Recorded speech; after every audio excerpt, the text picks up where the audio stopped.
Sir, എൻ്റെ പേര് ബെനിസൺ സണ്ണി മണ്ണാറ. ഞാൻ അരുവിത്രയിൽ നിന്നാണ് വരുന്നത്. എനിക്ക് ചോദിക്കാനുള്ള ചോദ്യം, സിനിമകളും സിനിമാ രംഗങ്ങളും ഇന്ന് ഒത്തിരിയേറെ ചർച്ച ചെയ്യപ്പെടുന്ന ഒരു മേഖലയാണ്. ബൊഹൈൻവില്ല എന്ന് പറഞ്ഞാൽ ഈ ഇടയ്ക്ക് ഇറങ്ങിയ ഒരു സിനിമയിൽ ഞായറാഴ്ചകളിൽ സൺഡേ സ്കൂളിൽ പോകേണ്ട കാര്യമുണ്ടോ, വിശുദ്ധ കുരിശ് വരച്ചിട്ട് കിടക്കുന്നതൊക്കെ ഒരു മോശമായ കാര്യമാണ് എന്നുള്ള രീതിയിലുള്ള ചില സംഭാഷണങ്ങളും ചില ചിത്രീകരണങ്ങളും കണ്ടു. സിനിമാ രംഗത്ത് ഇത്രയും മുന്നിട്ട് നേട്ടങ്ങൾ നേടി മുന്നോട്ട് പോകുമ്പോൾ വിശ്വാസ ജീവിതത്തെ ഒപ്പം പിടിക്കുന്ന ഒരു വ്യക്തി എന്ന നിലയിൽ ന്യൂജനായിട്ട് വിശ്വാസത്തെ മുറുകെ പിടിച്ചുകൊണ്ട് ജീവിക്കണമെന്ന് വിചാരിക്കുന്ന ഞങ്ങളെപ്പോലുള്ള യുവജനങ്ങളോട് അങ്ങേക്ക് എന്താണ് പറയാനുള്ളത്? ആ സിനിമ ഞാൻ കണ്ടിട്ടില്ല. മക്കളെ, സിനിമാക്കാര് പറയുന്നതിനനുസരിച്ചാണോ നിങ്ങളുടെ വീട്ടിലെ കാര്യങ്ങൾ തീരുമാനിക്കുന്നത്? നമ്മുടെ അപ്പന്മാരും അമ്മമാരും ഒക്കെ നമുക്ക് തന്നിട്ടുള്ള ഒരു പാരമ്പര്യം ഇല്ലേ? വൈകുന്നേരം സന്ധ്യാക്കുരിശ് വരെ ഉള്ള വീട്ടുകാർ മാത്രം ഒന്ന് കൈവക്കിക്കുന്നു. പിന്നെ ഇവിടെ ആർക്ക് എന്ത് പറയാനാ? നമ്മളും വൈകുന്നേരം കുരിശു വരച്ചിരിക്കും ഇല്ലേ? നമ്മുടെ സന്ധ്യാക്കുരിശ് വരെ ഇവർക്ക് ആർക്കും വേണ്ടിയിട്ടുള്ളതല്ലോ, നമുക്ക് വേണ്ടിയിട്ടുള്ളതല്ലേ. നമ്മുടെ വൈകുന്നേരത്തെ കുരിശ് വരെ പ്രാർത്ഥനയിൽ നമ്മൾ സ്നേഹത്തോടെ ഒരുമിച്ച് ഈശ്വര സന്നിധിയിൽ, അത് ജാതിയും മതമൊക്കെ എന്തോ ആയിക്കോട്ടെ, വൈകുന്നേരം ഒരുമിച്ചിരുന്ന് പ്രാർത്ഥിക്കുന്ന അപ്പനും അമ്മയും മക്കളുമുള്ള കുടുംബം ഒന്നും നശിച്ചു പോകൂല. അവർക്ക് ദൈവത്തിന്റെ ഒരു വലിയ സംരക്ഷണം ഉണ്ടാവും. പിന്നെ വേദപാഠത്തിന്റെ കാര്യം, അതിന് ഏറ്റവും വലിയ തെളിവ് എൻ്റെ അപ്പനും അമ്മയും തന്നെ. പിന്നെ എൻ്റെ ഭാര്യയും, എൻ്റെ അമ്മായിയപ്പൻ വരുന്നതിന് മുമ്പേ, ഞാൻ കല്യാണം കഴിച്ച് ചെല്ലുന്നതിന് മുമ്പ് അമ്മായിപ്പൻ മരിച്ചു. എനിക്ക് അമ്മായിപ്പൻ്റെ സ്റ്റാൻഡ് അറിയില്ല. പക്ഷെ അമ്മായിയമ്മയും എൻ്റെ വൈഫും ഒക്കെ എടുക്കുന്ന കൃത്യമായ ഒരു സ്റ്റാൻഡുണ്ട്. പിറ്റേ ദിവസം തിങ്കളാഴ്ച സ്കൂളിലെ പരീക്ഷയാണെന്ന് വിചാരിക്കും, എന്നാലും നീ കാറ്റക്കിസത്തിന് പോയിരിക്കും, നീ അത് കഴിഞ്ഞ് പഠിച്ചിട്ടുള്ള വിജയമൊക്കെ മതി. അങ്ങനെ പറയാൻ ആർജവമുള്ള എത്ര അമ്മമാരുണ്ട്?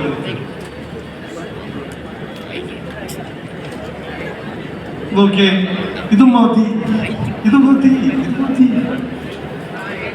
അതാണ് നമ്മുടെ വിശ്വാസം. ദൈവത്തിന് ഒന്നാം സ്ഥാനം കൊടുക്കുന്ന ഒരുത്തരും ഇന്ന് വരെ അവന്റെ ജീവിതത്തിൽ പരാജയപ്പെട്ടിട്ടില്ല. നിങ്ങൾ ഒരാളെ കാണിച്ചതാ, ഞാൻ ഇനി മേലാൽ ഇവിടെ ആരോടും സംസാരിക്കില്ലേ, നിങ്ങൾ ഒരാളെ കാണിച്ചതാ ദൈവത്തിന് മുൻതൂക്കം കൊടുത്തുകൊണ്ട് ജീവിതത്തിൽ പരാജയപ്പെട്ടു പോയ ഒരാളെ എനിക്കിന്ന് കാണിച്ചു. എനിക്ക് സിനിമയിൽ ഒരുപാട് നല്ല സുഹൃത്തുക്കൾ. നിങ്ങൾ മ്യൂസിക് ഡയറക്ടർ അൽഫോൻസിനെ അറിയോ? അൽഫോൻസിന്റെ ഒക്കെ തിയറി എന്താണെന്ന് അറിയോ? Put God first. അതിന്റെ അപ്പുറത്തേക്ക് ഒന്നുമില്ല. അൽഫോൻസ് ജീവിതത്തിൽ ദൈവത്തിന് ഒന്നാം സ്ഥാനം കൊടുക്കുന്ന ശക്തരായ ഒരുപാട് ചെറുപ്പക്കാര് ഇന്ന് സഭയിൽ. നിങ്ങൾ ജീസസ് യൂത്തുമായിട്ട് ചേർന്ന് പ്രവർത്തിക്കാറുണ്ടോ? നിങ്ങളെല്ലാം SMYക്കാരല്ലേ? ജീസസ് യൂത്തിലൂടെയാണ് ഞാൻ വളർന്നത്. SMYMന്റെ പ്രവർത്തനങ്ങളിൽ എന്റെ ചെറുപ്പത്തില് ഇല്ല എന്ന് തന്നെ പറയാം. അതെനിക്ക് തോന്നുന്നു KCYM ഒക്കെ ആയിരിക്കും എന്നുള്ളത്. ലോകം മുഴുവൻ സുവിശേഷം എത്തിക്കണം, ദൈവത്തെ പ്രഘോഷിക്കണം, ലോകം മുഴുവൻ ദൈവത്തിന് സാക്ഷ്യം നൽകണം. അതിനു വേണ്ടി വിളിക്കപ്പെട്ടവരാണ് നമ്മൾ തുടക്കത്തിൽ തന്നെ പറഞ്ഞില്ലേ, നക്ഷത്രങ്ങളാകാൻ വേണ്ടി ജനിച്ചവരാണ് നമ്മൾ. നിങ്ങൾ ഫാദർ ജെയിംസ് കോട്ടയിൽ നിന്ന് കേട്ടിട്ടുണ്ടോ? ഫാദർ ജെയിംസ് കോട്ടയിൽ നിന്ന് കേട്ടിട്ടുള്ളവരൊക്കെ ഒന്ന് മാത്രം ഒന്ന് കൈവയ്ക്കുകയും. മക്കളെ, നിങ്ങൾ ജെയിംസ് അച്ഛനെ പറ്റി അറിയണം. റാഞ്ചിയില് വാടക കൊലയാളികളുടെ കുത്തേറ്റു മരിച്ച ഈശോസഭയുടെ ഒരു വൈദികനാണ്. ആദ്യത്തെ വൈദിക രക്തസാക്ഷിയാണെന്ന് തോന്നുന്നു ഇന്ത്യയില്. എനിക്ക് അങ്ങനെ തോന്നുന്നു. ഞാൻ വേറെ വൈദികരെ രക്തസാക്ഷിത്വം സ്വീകരിച്ചതായിട്ട് ഞാൻ കേട്ടിട്ടില്ല. ജെയിംസ് അച്ഛനെ പറ്റിയൊക്കെ പറയുന്നത് എന്താ അറിയോ? അതായത് ഈ അപകടത്തിലേക്കാണ് താൻ എടുത്ത് ചാടുന്നതെന്ന് തീർച്ചയായ ബോധ്യമുള്ള അച്ഛൻ ധൈര്യമായിട്ട് ആ റാഞ്ചിയിലെ ജന്മികളെയും ഗുണ്ടകളെയും എല്ലാം അവരിൽ നിന്ന് അടിമത്തത്തിൽ നിന്ന് മോചനം കിട്ടുവാൻ വേണ്ടി അവിടുത്തെ ആദിവാസി യൂത്തിൻ്റെ ഒപ്പം ഹാർഡ് വർക്ക് ചെയ്തു. അതിന്റെ റിസൾട്ട് അച്ഛൻ്റെ ജീവിതമാണ് രക്തസാക്ഷിത്വം കൊടുക്കേണ്ടി വന്നത്. ഈശോയ്ക്ക് വേണ്ടി പോകാൻ ഇനി ആര് എന്ന് ചെറുപ്പത്തിൽ ഇടവക വികാരിയച്ഛന്റെ ഒരു ഞായറാഴ്ചത്തെ പ്രസംഗത്തിൽ നിന്നും ആർജവം ഉൾക്കൊണ്ടുകൊണ്ട് ഒരു വൈദികനായി മാറി ക്രിസ്തുവിന് വേണ്ടി രക്തസാക്ഷിത്വം വരിച്ച ജെയിംസ് കോട്ടായിലിൽ അച്ഛനെ പോലുള്ള അച്ഛന്മാരെ, സിസ്റ്റർ റാണി മരിയെ പോലുള്ള കന്യാസ്ത്രീമാരെ ഒക്കെ ഇന്ന് സഭയ്ക്ക് ആവശ്യമാണ്. ധീരമായ രക്തസാക്ഷിത്വം. ഞാൻ അഭിനയിച്ച ഹോപ്പ് എന്ന് പറയുന്ന ഒരു സിനിമ കണ്ടിട്ടില്ല അല്ലേ? നിങ്ങൾ സാധിക്കുമെങ്കിൽ ഹോപ്പ് എന്ന് പറയുന്ന ഒരു സിനിമ ഒന്ന് കാണണം കേട്ടോ. അവിശ്വാസിയായിരുന്ന അല്ലെങ്കിൽ നിരീശ്വരവാദിയായിരുന്ന ഒരു ഡോക്ടർ വിശ്വാസത്തിലേക്ക് വന്ന് രക്തസാക്ഷിത്വം വരിക്കുന്ന ഒരു സിനിമയാണ്. ആ സിനിമയിലെ ഡോക്ടർ ജോണിന്റെ കഥാപാത്രം ഞാനാണ് അവതരിപ്പിച്ചിരിക്കുന്നത്. എപ്പോഴെങ്കിലൊക്കെ അത് വരും. ഇപ്പോൾ അതിന്റെ പ്രൊഡ്യൂസർ ലോകം മുഴുവൻ ആ സിനിമ പല ലാംഗ്വേജിൽ 22ഓളം ഭാഷയിലേക്ക് അത് കൺവേർട്ട് ചെയ്ത് അവിടെ എല്ലാം ഇങ്ങനെ കാണിച്ചുകൊണ്ടിരിക്കുകയാണ്. അപ്പോൾ ഒരു ദിവസം നിങ്ങളുടെ മുന്നിലും ഹോപ്പ് എന്ന് പറയുന്ന ഒരു സിനിമ എത്തും. എല്ലാവർക്കും ഒന്നും ജീവിതത്തിൽ രക്തസാക്ഷികളാവാൻ പറ്റിയെന്ന് വരില്ല. ഞാൻ ബൈബിൾ വായിച്ചുകൊണ്ടിരുന്ന സമയത്ത് എനിക്ക് ഇഷ്ടപ്പെട്ട ഒരു പോർഷനുണ്ട്. പഴയ നിയമത്തില് യുദ്ധത്തിന് പോകുന്ന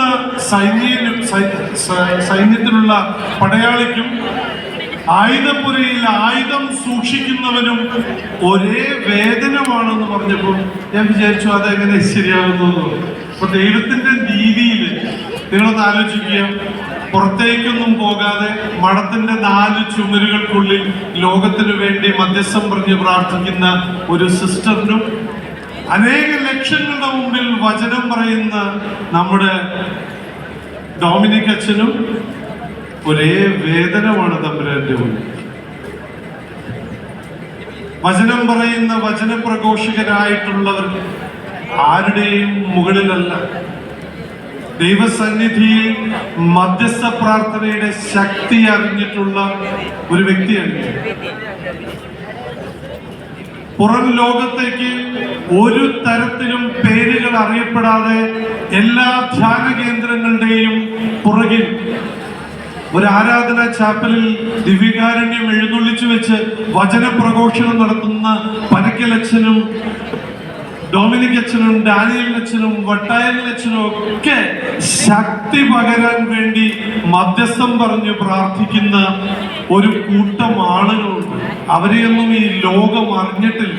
പക്ഷെ ദൈവത്തിന്റെ സന്നിധിയിൽ അനേക ലക്ഷങ്ങൾക്കും വേണ്ടി സുവിശേഷം പ്രഘോഷിക്കുന്ന അവരോടൊപ്പം തന്നെ മഹത്വവൽക്കരിക്കപ്പെട്ടവരാണ് ഇത് ചെവി അറിയാതെ മുറിയിലിരുന്ന് ലോകത്തിനു വേണ്ടി മുട്ടയിൽ നിന്ന് ഉപവാസം എടുത്ത് മധ്യസ്ഥം പ്രാർത്ഥിക്കുന്ന നമ്മുടെ അൽമായരും നമ്മുടെ വൈദികരും നമ്മുടെ കന്യാസ്ത്രീമാരും. നിങ്ങളുടെ ഓരോ പ്രാർത്ഥനയ്ക്കും വിലയുണ്ട് മക്കളെ. നിങ്ങൾ നിങ്ങളുടെ കോളേജുകളിൽ പോയിട്ട് എവിടെയെങ്കിലൊക്കെ യൂത്തിന് എന്തെങ്കിലും സംഭവിക്കുന്നതായിട്ട് തോന്നുകയാണെങ്കിൽ ആരുമായിട്ടും തല്ലുപിടിക്കാനല്ല പോകേണ്ടത്. നിങ്ങൾ നിങ്ങളുടെ വീട്ടിലിരുന്ന് നിങ്ങൾ കൈപിടിച്ച് പ്രാർത്ഥിക്കുക നിങ്ങളുടെ സുഹൃത്തുക്കൾക്കും സഹോദരങ്ങൾക്കും വേണ്ടി. നിങ്ങൾക്കൊരു കാര്യം അറിയൂ, നിങ്ങളുടെ ജീവിതത്തിലെ ഏറ്റവും മനോഹരമായ ഒരു കാലഘട്ടം ഏതാണ്? നിങ്ങൾ അപ്പുറം ഇപ്പുറമൊക്കെ ഒന്ന് നോക്കിക്കേ. ഇടതും വലതുമായിട്ടിരിക്കുന്ന നിങ്ങളുടെ സുഹൃത്തുക്കളെയൊക്കെ ഒന്ന് കെട്ടിപ്പിടിച്ച്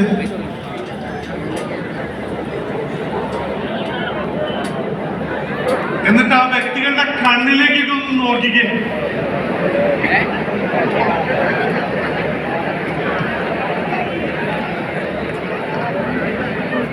ഇപ്പോ നിങ്ങളുടെ ഈ ഇടതും വലതുമായിട്ടുള്ള ആൾക്കാരില്ലേ, നിങ്ങൾ അവർക്ക് വേണ്ടി പ്രാർത്ഥിക്കണം. പ്രാർത്ഥിക്കൂ. കാരണം അവര് നന്നായാലേ നിങ്ങളും നന്നാവൂ.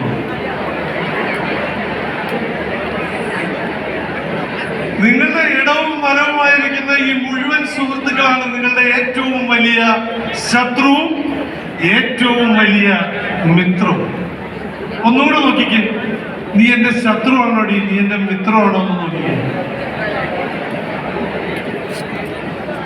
എല്ലാ ദിവസവുമുള്ള നിങ്ങളുടെ പ്രാർത്ഥനയിൽ നിങ്ങളുടെ മാതാപിതാക്കളോടും പറയണം, ഞങ്ങളുടെ ഫ്രണ്ട്സിന് വേണ്ടി പ്രാർത്ഥിക്കാൻ പറയണം. പറയൂ.